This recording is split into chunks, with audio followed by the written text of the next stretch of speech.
नमस्कार बच्चों। आज हम पढ़ने और समझने वाले हैं क्लास 9th एसएसटी सामाजिक विज्ञान की वर्कशीट नंबर 68 यानी कि कार्यपत्रक संख्या 68 को। यह आपकी 18 जनवरी 2022 की वर्कशीट रहेगी और आज की इस वर्कशीट में हम ज्योग्राफी भूगोल के 5th chapter natural vegetation and wild life यानी प्राकृतिक वनस्पति और वन्य प्राणी को पढ़ना जारी रखेंगे। ये इस चैप्टर का सेकेंड पार्ट रहेगा। पिछली जो हमारी वर्कशीट थी इस चैप्टर की, उसमें हमने समझा था कि प्राकृतिक वनस्पति क्या होती है, अक्षत वनस्पति किसे कहते हैं, भारत में इतनी अधिक जो जैव विविधता पाई जाती है उसके कारण क्या है और वनों के लाभ की हमने बात की थी। आज की इस वर्कशीट में हम बात करेंगे पारिस्थितिक तंत्र की, ये क्या होता है उसको हम समझेंगे, जीवोम क्या होता है उसको हम समझेंगे और हम जो पर्यावरण है उसका संरक्षण कैसे कर सकते हैं उस कंसेप्ट को भी हम यहाँ पर समझने वाले हैं। तो चलिए शुरुआत करते हैं हम आज की इस वर्कशीट की। सबसे पहले हम इस चैप्टर के टाइटल की बात करेंगे। इस चैप्टर के अगर शीर्षक की बात करें तो यहाँ पे प्राकृतिक वनस्पति और वन्य प्राणियों की बात की गई है पूरे चैप्टर में। ओके, आधे चैप्टर में बात की गई प्राकृतिक वनस्पति की, आधे चैप्टर में बात की गई वन्य प्राणियों की। अब वन्य प्राणी तो कंसेप्ट क्लियर है कि जो वनों में रहने वाले जीव हैं उनकी यहाँ पर मुख्य तौर पर बात की जा रही है। अब ये प्राकृतिक वनस्पति क्या होती है, जैसे जो खेतों में किसान बोता है या आपके घर में पेड़ पौधे थोड़े लगे होंगे या पार्क में पौधे आपने देखे होंगे, तो ये सभी वनस्पति कहलाती है। ठीक, इन सभी को हम वनस्पति जगत में शामिल करते हैं। लेकिन प्राकृतिक वनस्पति अलग होती है, इनको हम प्राकृतिक वनस्पति नहीं कह सकते। प्राकृतिक वनस्पति कौन सी होती है? वो वनस्पति जो अपने आप बिना किसी मानवीय सहायता के उगती और बढ़ती है, उसको हम बोलते हैं प्राकृतिक वनस्पति या नेचुरल वेजिटेशन। जैसे सड़क के किनारे घास है, अपने आप उगता बढ़ता है, तो उसे हम नेचुरल वेजिटेशन कह सकते हैं। कंटीली झाड़ियाँ अपने आप अगर उग बढ़ गई है तो उसको हम नेचुरल वेजिटेशन कहेंगे। या पर्वतीय इलाकों में, घने जंगलों में वो अपने आप ही पेड़ उगते हैं, बढ़ते हैं, तो उसको हम प्राकृतिक वनस्पति बोलते हैं। उन्हें ही हम अक्षत वनस्पति कहते हैं या उन्हें हम पवित्र वनस्पति भी कह सकते हैं, शुद्ध वनस्पति भी कह सकते हैं, वर्जिन वेजिटेशन भी उनको कहा जा सकता है। ठीक, तो चलिए अब हम आगे बढ़ते हैं और बात करते हैं पारिस्थितिक तंत्र की, इकोसिस्टम की। अब ये इकोसिस्टम क्या होता है कि किसी भी क्षेत्र के पादप और प्राणी आपस में अपने भौतिक पर्यावरण से अंतर संबंधित होते हैं और एक पारिस्थितिक तंत्र का निर्माण करते हैं। मनुष्य भी इस पारिस्थितिक तंत्र का एक अविच्छिन्न भाग है जो हम अलग नहीं हो सकते। मनुष्य वन्य जीव और वनस्पति को अपने लाभ के लिए प्रयोग करता है। अब यहाँ पर देखिए पारिस्थितिक तंत्र तो फिर भी क्लियर नहीं हुआ कि ये क्या हो गया। तो पारिस्थितिक तंत्र की बात है कि किसी भी स्थान पर रहने वाले वन्य जीव, पेड़ पौधे, मनुष्य और भौतिक पर्यावरण हम एक दूसरे से प्रभावित होते भी हैं और प्रभावित करते भी हैं, उसको बोलते हैं हम इकोलॉजी या फिर पारिस्थितिक तंत्र। यानी कि यहाँ पे हम हो गए, मानव हो गया, ठीक, मानव ये हो गए आपके वन्य जीव हो गए।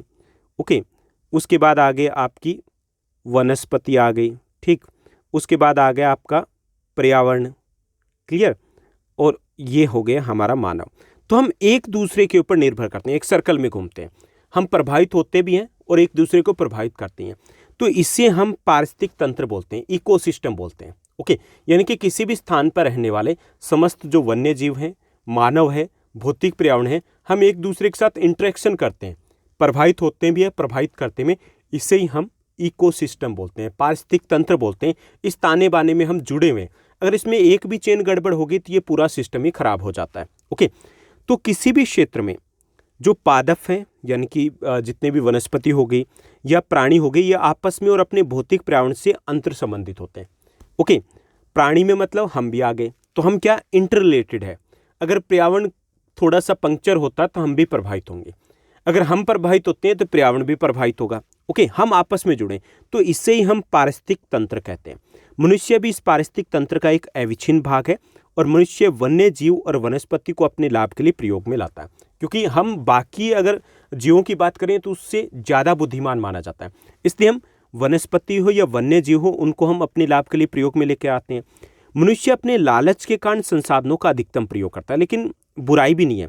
अगर हम वनस्पति या वन्य जीवों का प्रयोग करते हैं तो प्रयोग किया जा सकता है, लेकिन प्रॉब्लम क्या होती है कि जितने भी संसाधन समझते हो ना, कि कोई भी वस्तु जो हमारे काम आ सकती है उसको हम संसाधन कहेंगे। ओके, जो ऊपर वाले ने दिए तो वो प्राकृतिक संसाधन कहलाएंगे। तो ये जो संसाधन है इसको हम अपने लाभ के लिए प्रयोग में ला सकते हैं। समस्या क्या है कि ये जो संसाधन पृथ्वी ने, ऊपर वाले ने हमें दिए, ये हमारे पेट भरने के लिए तो काफ़ी है, लेकिन पेटी भरने के लिए काफ़ी नहीं है। हमने क्या शुरू कर दिया, हमने पेट नहीं भरे, हम पेटी भरना शुरू कर दिया। अब यहीं से समस्या खड़ी होगी कि पेटी भरने के चक्कर में हमने प्राकृतिक वनस्पति को उजाड़ना शुरू कर दिया है, उसको नष्ट करना शुरू कर दिया है, उसका विनाश करना शुरू कर दिया है और हमारे खुद के लिए ही समस्या खड़ी हो गई है। ओके, तो मनुष्य अपने लालच के कारण इन संसाधनों का अधिकतम प्रयोग कर रहा है, हम ओवर यूज करें। ओके, अब ओवर यूज है यहाँ से समस्या, यूज करना कोई समस्या नहीं है, हम ओवर यूज हमने करना शुरू कर दिया। वह वृक्षों को काट कर, जानवरों को मारकर इस पारिस्थितिक तंत्र यानी इकोसिस्टम में असंतुलन पैदा करता है और परिणाम स्वरूप कुछ प्रजातियों के विलुप्त होने का भय पैदा हो गया। जैसे काफ़ी सारी प्रजातियां, जैसे डायनासोर के बारे में आपने सुना होगा, ऐसे गुलाबी सर वाली बतख है, गायब हो चुकी है। और भी बहुत सारे ऐसे प्राणी हैं, वन्य जीव है, जो या तो विलुप्त हो चुके हैं या फिर विलुप्त होने के खतरे के ऊपर है। ओके, क्यों? हमारे लालच के कारण, अंधाधुंध जो हम संसाधनों का प्रयोग करें उसके कारण। ओके, तो यहाँ पे हमने समझा पारिस्थितिक तंत्र क्या है, इकोसिस्टम क्या है, और हमने समझा कि इकोसिस्टम के लिए खतरा पैदा हो गया। क्यों पैदा हो गया? कि हम इन संसाधनों का अंधाधुंध प्रयोग करते आ रहे हैं, इस देश के लिए खतरा पैदा हो गया और इसके कारण कुछ जीव और कुछ पेड़ पौधे विलुप्त होने के कगार पर पहुंच गए। अब हम जीवोम को समझेंगे। अब ये जीवोम क्या होता है कि बहुत बड़े पारिस्थितिक तंत्र को हम जीवोम कहेंगे। जैसे मान लीजिए कि पारिस्थितिक तंत्र की अगर बात करें तो एक विशिष्ट प्रकार की जो वनस्पति है, वन्य प्राणी वाले विशाल पारिस्थितिक तंत्र है, उसको हम जीवोम कहेंगे। जैसे हिमालय है, तो हिमालय क्या, पूरे हिमालय पे एक जैसा ही इन्वायरमेंट मिलेगा, तो इसको क्या बोल देंगे? इसको हम जीवोम बोलेंगे। यानी कि पारिस्थितिक तंत्र तो एक छोटा हो गया। जैसे मान लीजिए हिमाचल का इकोसिस्टम कह सकते हैं, उत्तराखंड का इकोसिस्टम हो गया, तो ये छोटे छोटे भाग हो गए। जब हम पूरे हिमालय में, क्योंकि एक जैसा ही इन्वायरमेंट है, एक ही टाइप के पेड़ पौधे मिलते हैं, एक ही टाइप के यानी कि उसी कैटेगरी के ही वन्य जीव मिलते हैं, तो इसको हम जीवोम बोलेंगे। इनकी पारिस्थितिक तंत्र है वही जीवोम है, लेकिन जीवोम का आकार है वो ज़्यादा बड़ा होता है। क्लियर? प्रत्येक प्रजाति का पारिस्थितिक तंत्र में योगदान होता है। कोई भी प्रजाति है, यहाँ पे हर प्रजाति का अपना एक महत्व होता है। आपने साइंस में भी पढ़ा होगा कि वो एक फूड चेन बनती है। फूड चेन बनती है ना, उसमें से अगर एक को गायब कर दें तो क्या होगा? घास है, घास को कौन खाते हैं? कीट खाते हैं। कीट को मेंढक खाता है, मेंढक को सांप खाता है, सांप को गिद्ध खाता है या चील, ऐसे बना हुआ ना आगे। अब उसमें से एक को गायब कर दें तो क्या होगा? गड़बड़ शुरू हो जाएगी। ठीक, तो यहाँ पे हर जीव का, हर प्रजाति का इस इकोसिस्टम में अपना एक योगदान होता है। अतः उनका संरक्षण करना अनिवार्य है, वरना क्या होगा? विलुप्त हो जाएंगे। विलुप्त होंगे तो हमारे लिए समस्या पैदा हो जाएगी। मनुष्य द्वारा पादपों और जीवों के अत्यधिक उपयोग के कारण पारिस्थितिक तंत्र असंतुलित हो गया। असंतुलित क्यों हुआ? मुख्य कारण तो है कि हम पेटी भरने में लगे हैं, हमारे लालच के कारण यहाँ पे गड़बड़ पैदा हुई है। काफ़ी वन्य जीव और प्रजातियाँ भी संकट में, और कुछ लुप्त हो चुकी है, कुछ तो लुप्त हो चुकी है, कुछ संकटग्रस्त है। अभी भी अगर हमने रेड जोन वालों को नहीं संभाला, अवेयर नहीं हुए, कदम नहीं उठाए, तो बहुत सारी प्रजातियां, जिनकी सिर्फ हम फोटो देखेंगे कि ऐसे भी वन्य जीव थे, इस प्रकार के पेड़ पौधों की प्रजातियां थी जो यहाँ पर पाई जाती थी। पारिस्थितिक तंत्र के असंतुलन का मुख्य कारण है लालची व्यापारियों द्वारा अपने व्यवसाय के लिए अत्यधिक शिकार करना। बहुत सारे कारण हो सकते हैं। एक तो अवैध शिकार हो गया, उसके कारण वन्य जीव है वो विलुप्त होते जा रहे हैं। इसके साथ साथ प्रदूषण हो गया, जैसे चाहे वो केमिकल्स का यूज़ करें या इंडस्ट्रीज है, पॉल्यूशन हो रहा है, तो उसके कारण भी कई सारे जो पक्षी हैं, वन्य जीव हैं, तो वो खत्म हो गए हैं। धीरे धीरे उनकी संख्या कम होती जा रही है। ऐसे ही कई पेड़ पौधों की प्रजातियां, वो भी इस नए इन्वायरमेंट के अकॉर्डिंग एडजस्ट नहीं कर पा रही, खत्म होते जा रहे हैं। ओके, तेजाबी जमाव के कारण प्रदूषण जो हो रहा है उसके कारण, या विदेशी प्रजातियों का प्रवेश है, कई ऐसे प्लांट्स हम विदेशों से ले आए, तो हमारी जो देशज प्रजातियां थी पौधों की वो खत्म हो गई, अंग्रेज लेकर के आए थे, तो ये भी एक कारण रहा है। इसके साथ साथ कृषि और विकास के लिए, कृषि और निवास के लिए वनों के अंधाधुंध जो कटाई है, अब क्या हो रहा है? हमारी जनसंख्या बढ़ती जा रही है।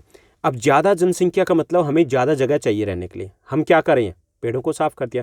अब जो दिल्ली को आप देख लीजिए, दिल्ली का जहाँ पे द्वारका है, जहाँ पे रोहिणी आता है, जहाँ पे यमुना विहार का इलाका है, अपने दादाजी से पूछिए क्या होता था? यहाँ पे खाली मैदान होते थे, पेड़ होते थे घने। अब कहाँ है? कंक्रीट की बिल्डिंगें वहाँ पर दिखाई देती है। क्यों हुआ? क्योंकि जनसंख्या बढ़ गई।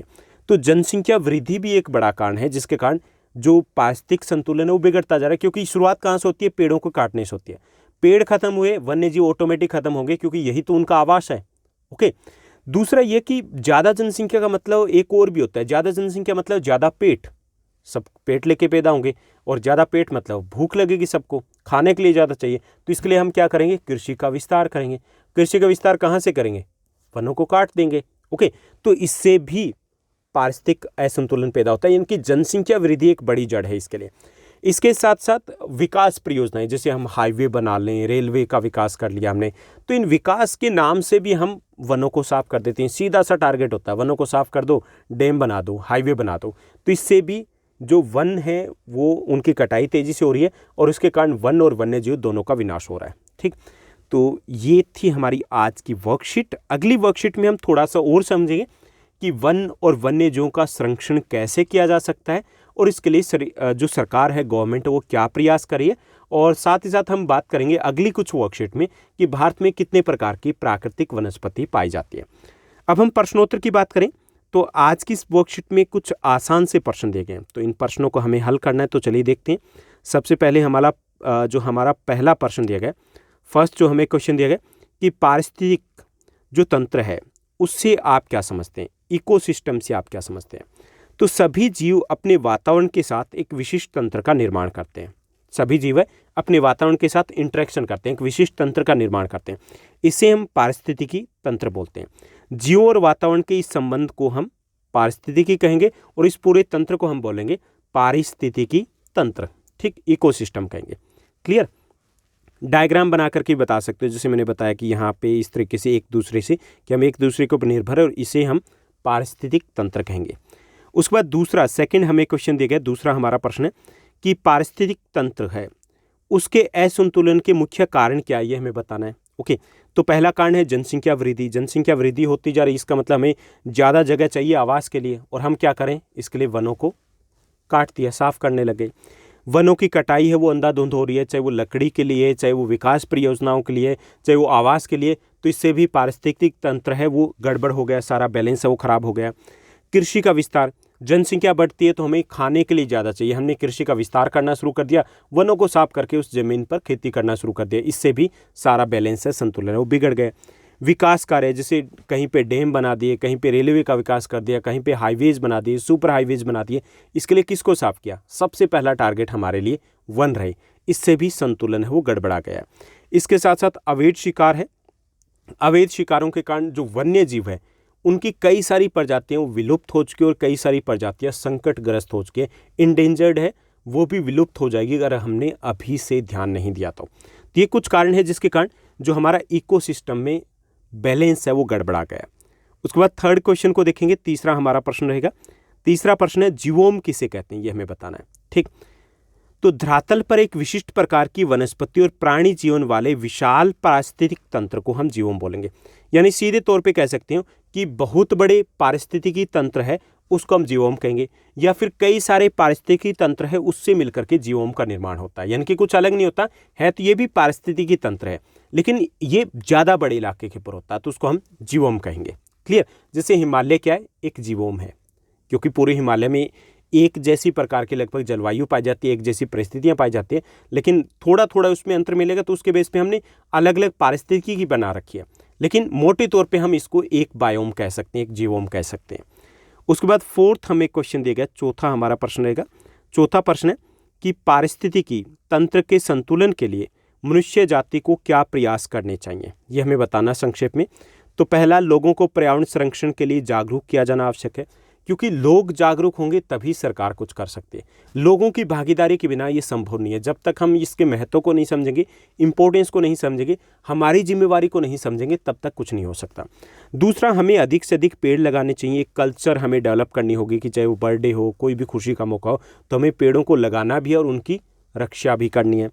तीसरा, वन और वन तथा वन्य जीव के जो कानून है उनको और सख्ती से लागू किया जाए। वन और वन्य जीव के संरक्षण के लिए अधिनियम बहुत पहले बना लिया था हमने, 1972 में बना लिया था, लेकिन सख्ती से हमने लागू ही नहीं किया। वो सख्ती से लागू होना चाहिए, सजा दी जानी चाहिए, इससे भी हम इसका संरक्षण कर पाएंगे। उसके साथ साथ जनसंख्या वृद्धि पर नियंत्रण का प्रयास किया जाए, क्योंकि हम चाहे कितनी कोशिश कर लें, सारे जो लाभ हैं वो हमें तब तक नहीं मिलेंगे जब तक हम पॉपुलेशन को कंट्रोल नहीं करेंगे। पॉपुलेशन अगर बढ़ती गई तो वन हमारे सिकुड़ते जाएंगे, कम होते जाएंगे और समस्या हमारे लिए बढ़ती जाएगी। तो ये थी हमारी आज की वर्कशीट। उम्मीद करता हूँ सब कुछ आपको अच्छे से समझ में आया होगा। अगर आपको ये वर्कशीट अच्छी लगी थी, इस वर्कशीट को लाइक और शेयर जरूर कीजिएगा। और हाँ, आपके क्लास 9 सोशल साइंस की अगर बात की जाए तो आपके जितने भी चैप्टर्स हैं क्लास 9th SST में, वो सभी चैप्टर्स हमने हिंदी और इंग्लिश मीडियम में ऑलरेडी डिस्कस किए हैं। उनके मोस्ट इंपॉर्टेंट क्वेश्चंस आपके साथ शेयर किए हुए हैं। मोस्ट इंपॉर्टेंट क्वेश्चन मतलब 1 मार्कर क्वेश्चन, आपके 3 marker question, 5 marker question, map work, सब कुछ। तो अगर आपने इन वीडियोस को नहीं देखा तो आप प्लेलिस्ट में जाइएगा, वहाँ पर आपको class 9th social science most important questions की एक प्लेलिस्ट मिलेगी, जहाँ पर आपको ये सभी वीडियोस मिल जाएंगे। आज के लिए बस इतना ही। Thank you, bye bye, have a nice day.